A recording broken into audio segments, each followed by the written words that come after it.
سلام، من دکتر قنچه لنگری هستم.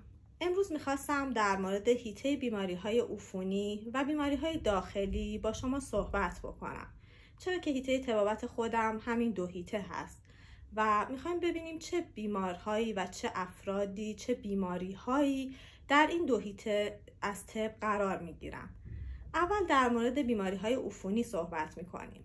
برای اینکه در مورد بیماری‌های عفونی صحبت کنیم، اول می‌خوایم راجع به تب صحبت بکنیم.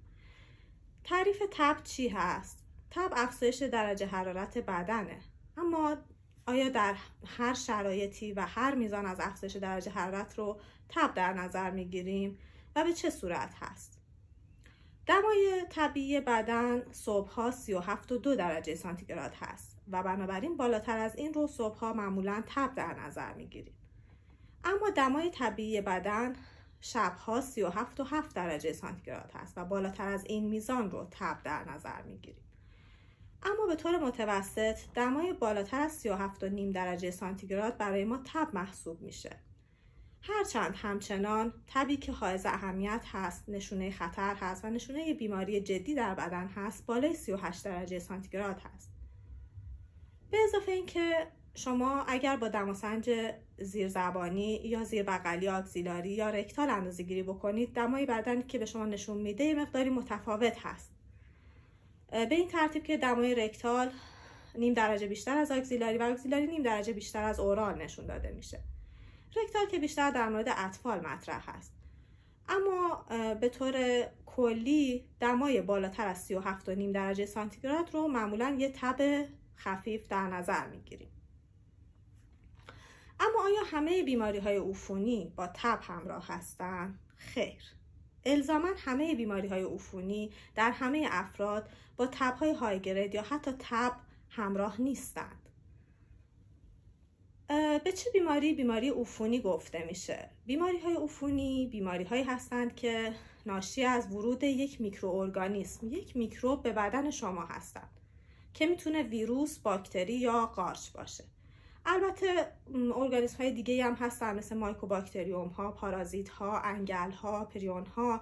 اینها هم موجوداتی هستن که در حقیقت بیماری های ناشی از اونها در حیطه بیماری های عفونی قرار گرفته.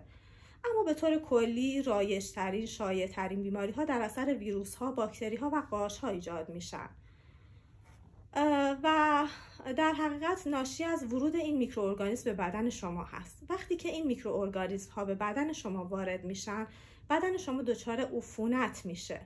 و چه زمانی بهش میگن بیماری عفونی؟ زمانی که در حقیقت علائم بالینی یک بیماری در فرد که میکروارگانیسم وارد بدنش شده تظاهر پیدا میکنه، اون فرد دچار یک بیماری عفونی شده.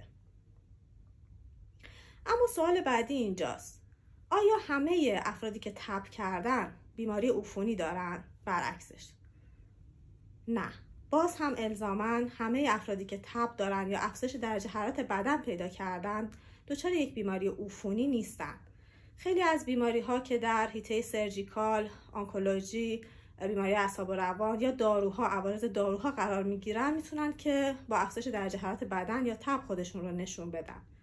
به اونها تب‌های دارویی یا تب‌های غیر عفونی گفته میشه، یعنی تب‌هایی که عامل اونها یک میکروارگانیسم و ورود یک میکروب به بدن نیست. بنابراین با حیطه بیماری‌های عفونی تا حدودی آشنا شدیم. اما حیطه بیماری‌های داخلی چی هست؟ حیطه بیماری‌های داخلی حیطه بسیار گسترده‌ای، طیف بسیار وسیعی از بیماری‌ها رو شامل میشه.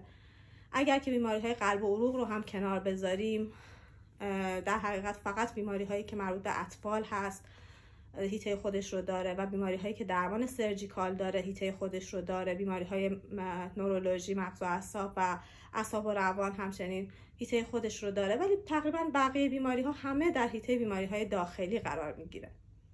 حتی خیلی از بیماری هایی که درمان جراحی دارن در مراحل اولیه‌شون ممکنه که در حیطه بیماری های داخلی قرار بگیرن.